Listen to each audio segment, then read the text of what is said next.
Toda a gente conhece aquela imagem, não é? Quase de desenho animado. Um anjinho num ombro e um diabinho no outro, cada um a sussurrar-nos conselhos contraditórios. É a representação clássica daquela luta interna que, pronto, todos conhecemos bem entre o que queremos fazer e o que achamos que devemos fazer. É a imagem perfeita. E o mais fascinante é que, há mais de 100 anos, Sigmund Freud deu nomes a esses sussurros e transformou-os num dos modelos mais duradouros da psicologia. O id, o ego e o superego. Exato. E é isso que vamos explorar hoje. É isso. O nosso objetivo é ir muito para além do anjo e do diabo. Vamos usar as fontes que nos foram partilhadas para perceber o que é que este modelo realmente significa e descobrir um lado surpreendentemente sombrio e complexo da nossa bússola moral interna. E a bagagem para esta viagem é incrível. Temos um pouco de tudo. Começamos com explicações mais simples, de vídeos e artigos online que dão as bases. Mas depois mergulhamos no artigo académico denso que vira completamente a ideia do anjinho de pernas para o ar. E, para terminar, algo que eu honestamente não esperava. Um estudo que tenta encontrar onde é que estas ideias abstratas vivem, fisicamente no nosso cérebro. É uma viagem do sofá do psicanalista ao laboratório de neurociência, na verdade.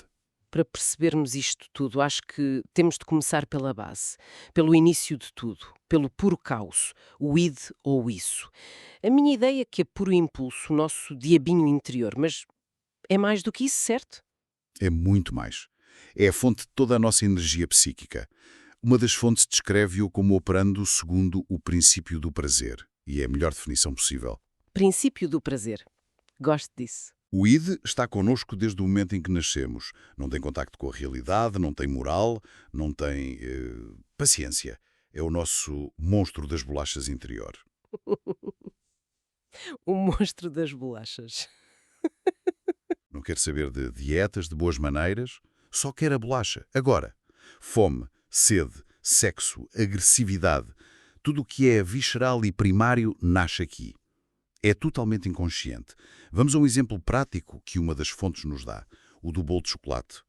Gosto deste exemplo porque é muito real.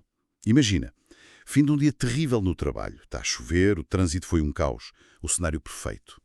Passas para a tua pastelaria favorita e na montra está aquele bolo de chocolate a brilhar.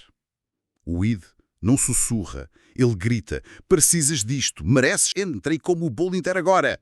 Exatamente essa a voz. Sem filtro, sem pensar no amanhã, nas calorias, no dinheiro, só o prazer imediato. Mas claro, raramente estamos sozinhos na nossa cabeça. Do outro lado do ringue temos o campeão do não devias, o nosso juiz interno, o super-eu. O superego, o tal anjinho. As fontes dizem que ele não nasce connosco. Começa a formar-se por volta dos 3, 4, 5 anos, à medida que vamos absorvendo as regras. Exato. Primeiro as dos nossos pais, não batas, partilha, pede desculpa, e depois as da sociedade em geral. Isso mesmo. Ele representa o ideal, a perfeição, a moralidade. É a voz da proibição, do dever. No cenário da pastelaria, o superego é a voz gélida que diz: nem penses nisso. Lembra-te da dieta, que falta de autocontrolo. É sempre uma voz crítica. Sempre. Uma pessoa decente não cede a estes impulsos básicos. Vais sentir-te culpado depois? Pode ser bastante severo. Temos então o caos impulsivo do id e o juiz rígido do superego. Quem é que impede a guerra civil de rebentar na nossa cabeça a toda a hora? É aqui que entra o ego, presumo. É precisamente o ego. Se o id vive no mundo da fantasia e o superego no mundo dos ideais, o ego é o único que tem os pés assentes na terra. Ele opera segundo o princípio da realidade. Ok. As fontes descrevem-no como o gestor do projeto mais sobrecarregado do mundo. A sua função é tentar satisfazer o cliente irracional e exigente que é o id, mas tem de o fazer seguindo um manual de regras impossivelmente rígido, que é o superego, e ainda lidar com as limitações do mundo real. Então, voltando ao nosso drama do bolo de chocolate. O ego ouve o grito do id, come. E o sermão do superego, não comas. O que é que ele faz? Ele negocia, ele avalia, pensa. Ok, o id está desesperado por açúcar e conforto. O superego vai esmagar-me com culpa se eu ceder completamente. A realidade é que não tenho dinheiro para o bolo inteiro e amanhã vou arrepender-me. É o pragmático. Exato. Então, o ego pode chegar a uma de várias soluções. Pode decidir resistir, frustrando o id, Pode ceder e depois lidar com o ataque do superego, ou pode encontrar um compromisso. Uma terceira via. Uma terceira via. Ok, vamos fazer assim. Hoje não, mas se a semana correr bem, no sábado compro uma fatia, uma só, depois de ir ao ginásio. E a diplomacia pura, o que me leva a um ponto crucial que uma das fontes sublinha. É muito importante lembrar que isto não é uma aula de biologia, certo? Freud não estava a dissecar cérebros. Não, de todo. O id, o ego e o superego não são partes físicas. São conceitos, uma metáfora para descrever as tensões que todos sentimos. Uma metáfora poderosíssima. E é por isso que a visão simplista de id igual a mau e superego igual a bom é tão perigosa e errada. Ah, sim. O id, com toda a sua impulsividade, é a fonte da nossa paixão, da nossa alegria, da nossa vontade de viver. Sem ele, seríamos robôs. Por outro lado, um superego hiperativo, como uma das fontes refere, pode ser absolutamente demolidor. Como assim? Deixa de ser um guia moral para se tornar um tirano interno, que nos bombardeia com mensagens de que não somos bons o suficiente, não merecemos prazer, que tudo o que fazemos está errado. Isso não é um anjo, é um carrasco. Essa ideia de um super-eu tirano muda completamente as regras do jogo. Deixa de ser um anjinho e passa a ser outra coisa. E um dos artigos que temos, o de Marta Rezende Cardoso, pega nesta ideia e leva a um extremo que eu, francamente, não estava à espera. É um artigo muito forte. A linguagem que ela usa, citando outros psicanalistas, é chocante. Descreve um super-eu com um lado sádico, feroz e obsceno. Sim, saímos completamente do território do desenho animado. O artigo argumenta que o modelo simples do pai internalizado não consegue explicar certos fenómenos clínicos. Por exemplo, a autopunição severa. Pessoas que se sabotam. Exatamente, pessoas que se sabotam constantemente, que destroem as suas próprias oportunidades de felicidade. Ou a culpa esmagadora, totalmente desproporcional a qualquer erro cometido. E o artigo fala da reação terapêutica negativa. Espera, então a pessoa está em terapia, está a começar a melhorar, a sentir-se bem, e uma parte dela pune-se por isso e piora de propósito. Que loucura é essa? É uma força que parece ir contra a própria lógica da autopreservação. O artigo de Cardoso questiona: de onde vem esta força demoníaca?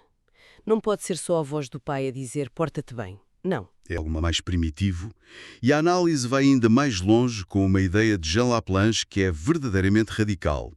Ele sugere que o núcleo do super-eu é comparável a um enclave psicótico. Uau! E atenção, ele diz isto para todas as personalidades, não apenas em casos de doença mental. Enclave psicótico.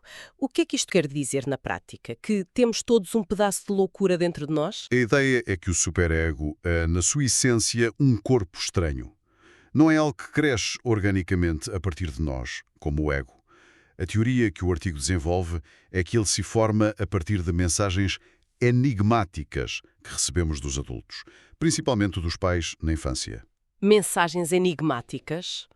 Os adultos dizem coisas às crianças que estão carregadas de significados que lhes são próprios, cheios de desejos, medos e fantasias inconscientes. A criança ouve essas mensagens, mas não tem a capacidade de as traduzir, de as processar, de lhes dar um sentido. Portanto, não são só regras claras como não ponhas os dedos na tomada. É algo mais profundo e estranho. Exatamente.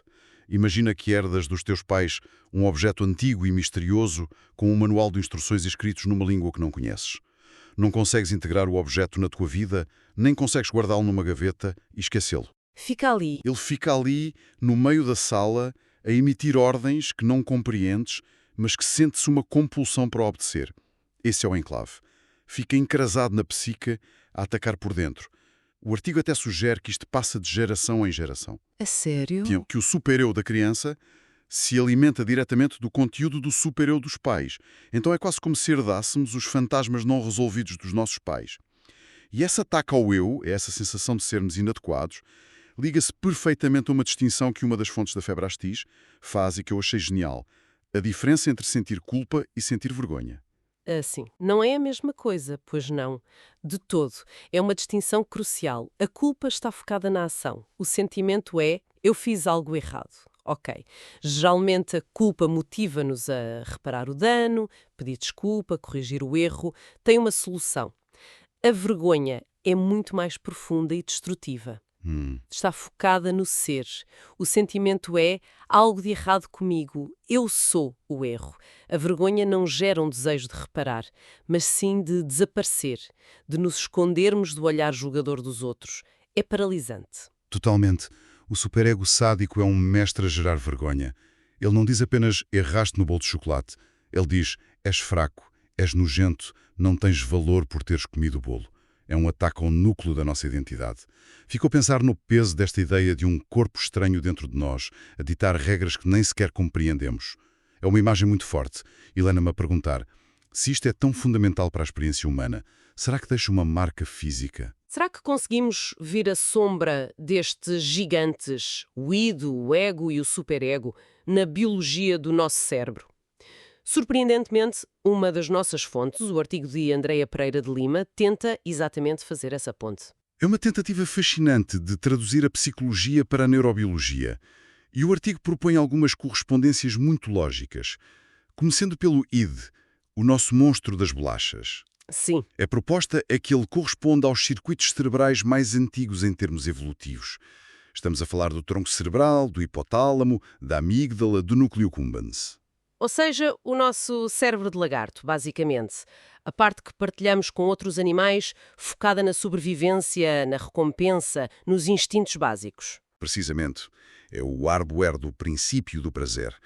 O artigo até sugere que o sistema dopaminérgico mesolímbico, aquele circuito de recompensa que se ativa com comida, sexo ou drogas, seria o equivalente neurológico do que Freud chamou de libido. A energia psíquica. A energia psíquica fundamental, exato. Ok, faz sentido. E o ego? O nosso gestor de projeto sobrecarregado. Onde é que ele faz as suas reuniões? A associação mais direta para o ego é o córtex pré-frontal. É a parte mais evoluída do nosso cérebro. A sede da personalidade, do planeamento, da tomada de decisões, do controle de impulsos. Basicamente, é a parte que nos impede de gritar com o nosso chefe. O nosso filtro social. O nosso filtro, e o facto de o córtex pré-frontal ter imensas conexões com quase todas as outras áreas do cérebro, apoia perfeitamente o seu papel de coordenador. A fonte ainda destaca um pormenor incrível. Qual? Durante o sono REM, a fase dos sonhos mais bizarros e ilógicos, a atividade no córtex pré-frontal diminui drasticamente. É como se o gestor de projeto fosse para casa e o id fizesse uma festa no escritório. Adoro essa imagem, é perfeita. Mas e o superego? O juiz, o tirano, o enclave psicótico. Onde é que ele se esconde no cérebro? Esta é a parte mais reveladora. A hipótese da fonte é que o superego é representado por um circuito que envolve principalmente duas estruturas, o núcleo central da amígdala e o córtex da ínsula. Ok. A amígdala é o nosso centro do medo. É fundamental para aprendermos com a punição, para associarmos certos comportamentos a consequências negativas. Então a amígdala funciona quase como um alarme de choque elétrico para o nosso comportamento. Se fizeres isto, vais sentir dor ou medo. É uma ótima analogia. E depois temos a ínsula, que está ligada a emoções viscerais negativas como o nojo, a ansiedade e até a dor social da rejeição. Pois? Juntas, estas duas estruturas formam um poderoso sistema de travagem. Elas inibem os impulsos do id e as ações do ego através da ameaça de emoções profundamente negativas. É a base neurológica da proibição e da culpa. A voz do não deves parece ter um endereço físico bem definido. Que viagem! Partimos da imagem simples do anjinho e do diabinho, passamos pela ideia perturbadora do nosso anjo da guarda ser, na verdade, um enclave psicótico herdado dos nossos pais e terminamos a mapear estes conflitos épicos em circuitos muito específicos do nosso cérebro. Isto mostra porque é que o modelo de Freud, mesmo com mais de 100 anos, continua a ser tão relevante.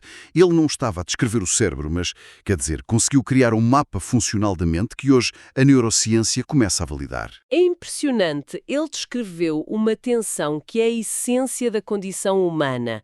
O conflito eterno entre as nossas pulsões primárias, o id, os circuitos primitivos, a nossa necessidade de navegar um mundo complexo, o ego, o córtex pré-frontal, e um sistema de regras interno que, embora necessário, pode tornar-se uma fonte de sofrimento imenso e aparentemente irracional. O superego, a amígdala. Para terminar, quero deixar uma última provocação, uma ideia que encontrei nas conclusões do artigo de Cardoso. Ela fala da relação entre o superego e o ato de criar. É um pensamento final poderoso. Se o superego, com as suas exigências ferozes e por vezes sádicas, é uma fonte constante de pressão, conflito e angústia, o que é que podemos fazer com essa energia? Certo. Uma das fontes menciona um mecanismo de defesa do ego chamado sublimação. Canalizar impulsos inaceitáveis ou destrutivos para atividades socialmente valorizadas e criativas. A pergunta que fica a pairar é esta: será que a criação, a arte, a ciência, a escrita, qualquer ato criativo é uma forma de o ego, o nosso gestor de projeto, finalmente ganhar uma discussão ao superego?